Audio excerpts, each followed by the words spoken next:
Yo guys, what's up? Welcome to Quora with JC. Sorry it's been a while, I've been very busy. Welcome to episode 8. Let's look at some more Quora questions.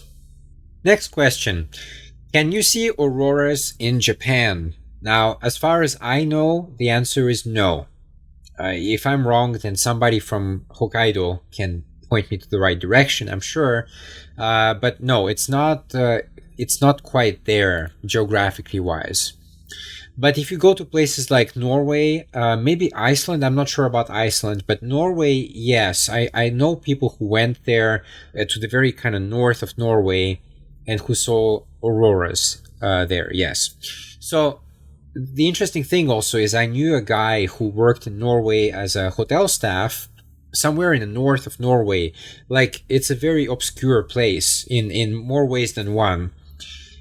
He also said that basically during the daytime you get only 4 to 5 hours of sunshine compared to, for example, where I am in Japan, where we get like over 8 hours easy, especially like in summers. So yeah, that's already an interesting point. But no, generally to see an aurora, you have to go to places of the world basically near the polar regions, near the Arctic and the Antarctic Circle. That's where you have to be. Okay, next question is from Kejariwal Manisha Kumari, and he or she wants to know, why is Tokyo's food scene world-beating? That's a great question, and I don't think that's a real question. I really don't think so. I don't think Tokyo has a world-beating food scene. In fact, one of the people I had before on my show, Jeremy, he lives near Tokyo, and he is a foodie, etc. But he himself said that in Tokyo there is a lack of certain cuisines. For example, I would like to experience more African cuisines, for example, but it's simply not here. Why is it not here? Well, the official numbers basically say that only about 1% of Japan is actually foreigners. But in Japan, the term foreigner is very complicated because a Chinese person is a foreigner here. A Korean person is a foreigner, right? So at least they look Asian, yes, but they're not Japanese. And so I think in total, actually, they make much more than 1% of Japan. But so yeah, I'm not sure what is in that 1%, first of all. But anyway, within that 1%, though, there are very few Africans, for example, yes. So usually you have to be a certain population to represent your country, etc. And there's simply not enough of them. There's not enough representation. So that is why there's not enough African restaurants, etc. The other thing about the food in Japan, which is quite interesting, is that a lot of chefs here, what they do is that they go to France, for example, or they go to Italy, Spain, etc. But they usually go there for only 1 year. And then after that 1 year, they call themselves, chefs and experts of French cuisine or Spanish cuisine or Italian cuisine. And I don't know, I argue that that's not enough time to be at that level, So what they do usually is that they actually do lack experience in those cuisines. But what they will do is they will buy a flag of Italy or flag of Spain, and they will stick that outside of their restaurant, and they will call themselves Italian restaurants or Spanish restaurant just because the flag is there. But you go there, you try the food, and the cuisine, the dishes themselves are, like for example, if you go to a Spanish restaurant, it can be a paella, for example, but it is really, really something very distant from a paella that you would have in Spain. Very different dish indeed. You can argue that yes, the ingredients are different, etc. Yes, but the taste, you can make it better. I've cooked better at home than they cook in their restaurants. That's how bad they are sometimes here. Okay, the first question is actually very interesting because I think it pertains to fake news a lot. So this person asks, why is nobody talking about South Dakota? With no lockdown and no mask mandate, they've managed to flatten the coronavirus curve. and it's now going down. Best part, unemployment is as low as it was a year ago. Should South Dakota expect an influx of people? Not sure about that, but the reality of the situation is people who responded to this said in the last 7 days, South Dakota has had the highest daily reported death rates per 100,000 population of the United States. So there's that. The numbers are trending down, but they are still putting a strain on healthcare facilities. This person says, this is a joke question, right? SD had a nearly 60% positivity rate. By comparison, Hawaii is 2%. Places were not recommended to be open unless the rate is 5% or lower. But South SD had a death wish and had a crisis in their hospitals. The hospital crisis backs it up. Apparently, people with COVID are refusing to believe it, even when they are in the hospital dying from it. This is very, very true, unfortunately.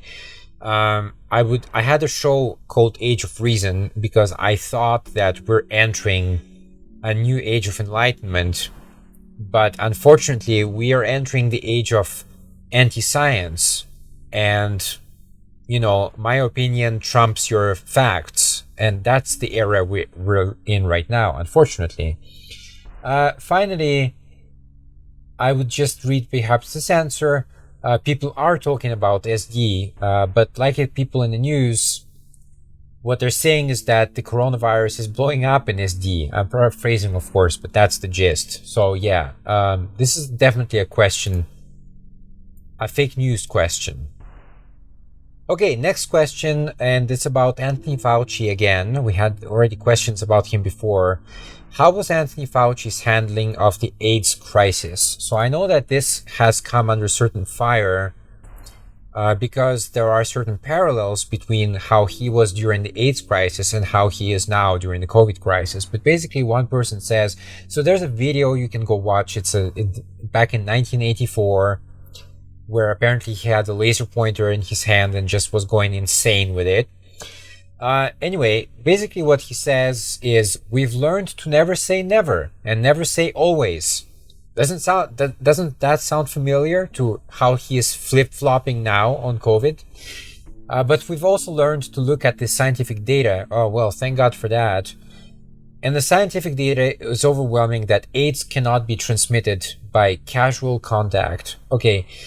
Look, yeah, I mean, I'm very critical of Anthony Fauci. We can go back to his handling of the masks. He was saying that, nobody should wear masks because we have a shortage. Then he said that masks work magically inside the hospitals, but they stop working outside of hospitals, which makes no fucking sense whatsoever. And, he's been on the covers of magazines, etc. He's basically a celebrity doctor now, which I disagree strongly with that point. And it seems to me that now, if you say anything bad about Fauci, you immediately get canceled. But one thing people have to understand about my show and what I do here is that I've been already canceled before canceling was even popular, so I don't give two craps about that. But that's my answer to this. Be careful because, his rhetoric during the AIDS pandemic is very similar to his rhetoric in the COVID pandemic. That's what I would say. Okay, this question is, we had it before, but it's a good one to go back to and explain one more time the details, because I think a lot of people kind of missed that. The question is, are vaccination alone unlikely to contain coronavirus infections in the UK, as a new study suggests? Well, in a short, yes. So what happened in the UK was that I didn't hear anything, and then suddenly I basically read that, the UK is like 50% vaccinated. I was like, wow, really? We went from 0% to 50 relatively quickly, and that's indeed quite true. So then, that 50% figure was achieved about a month and a half ago already. And so I thought in the last show I thought that, okay, by now, probably the rate is like 70 to 75%, right? It would make sense. If so quickly we went from 0 to 50, then in a month and a half, perhaps we already achieved 70-75%, and that is not the case. We are still at 50%. So what is going on? One big issue here is that they probably vaccinated everybody who wanted to be vaccinated, and then we hit a brick wall, and these are the science deniers, these are the vaccine deniers, etc., etc.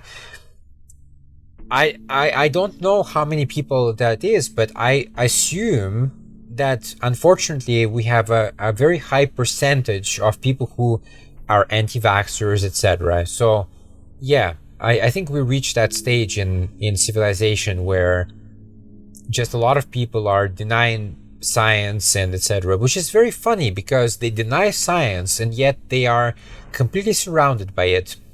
And in fact, they use it to go online and post vitriol daily. So yeah. Okay, but the other side of the coin here to this question is even if you are vaccinated, you can still be a carrier because, the virus can go on your clothes, on your hair, etc., on your skin, etc. You might kiss someone else, or you might kind of scratch your head, or your clothes might rub against someone else, or someone might touch your clothes, etc., etc., etc. There's a lot of reasons, okay? So even though you are vaccinated, you can still be a carrier. This is very, very important. A lot of people don't understand that. They think like, oh, I'm vaccinated, so I can go back to normal, just like it was. No, you can't. You have to be very careful, and yes, you still have to wear a mask, etc. So yeah, that's the answer here. This is a very good question, by the way, but my answer is still the same as I gave before. What if in 2022, which is next year, humanity is hopeless against rising COVID-19 cases? They end the alert system, declare everyone infected, and just resume normal events with a huge pit full of dead bodies. This is a stupid question. This is a question that comes from probably a nihilist or something who doesn't care about anything anymore. It's a stupid question. Like, why would you look? I don't like people in general. That's true, but I don't wish mass death on people either. I'm not in that category. So yeah, I don't like people, man. I don't like people. But at the same time, I'm enthusiastic to see what civilization will come up with next. I obviously not the negative parts, but I'm curious to see how far civilization can go. If we can continue. That's my only thing. And better technology. I like better tech. I'm curious to see what people can come up with next. So I need people. That's the thing. I don't like people, but I do need people to continue civilization. So yeah. But this is a stupid question, though. Last question for today, and this is a math problem, actually. When will we actually see some effect from vaccines against COVID-19? Seems like millions of doses are being given, but it's not helping and nothing is returning to normal. So I said it's a math problem because it is. It's a numbers problem. You have 1 million, which is 6 zeros after 1, and you got 1 billion, which is 9 zeros after 1. It's a huge difference. In the world right now, we have about 8 billion people.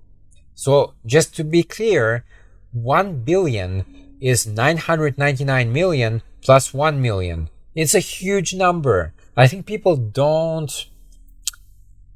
they can't wrap their minds around it, so they don't understand this thing.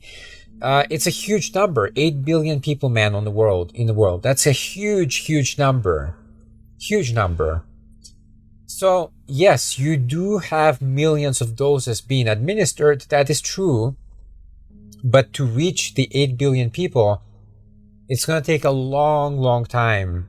And while we're waiting, and many people are going to die, of course. Whether it's having effect or not, look, this is debatable, but you can look at certain curves of nations. For example, in the UK, we just talked about the UK. you can see that their infections have gone way down compared to where they were, say, even after New Year's Day. In the US also, the numbers have gone down. We went, I think, from about 9 million, what was it? Yeah, 9 million infected. I think now it's around 6 million. Whether that's just because people are kind of more respecting the rules or because of vaccines, I don't know.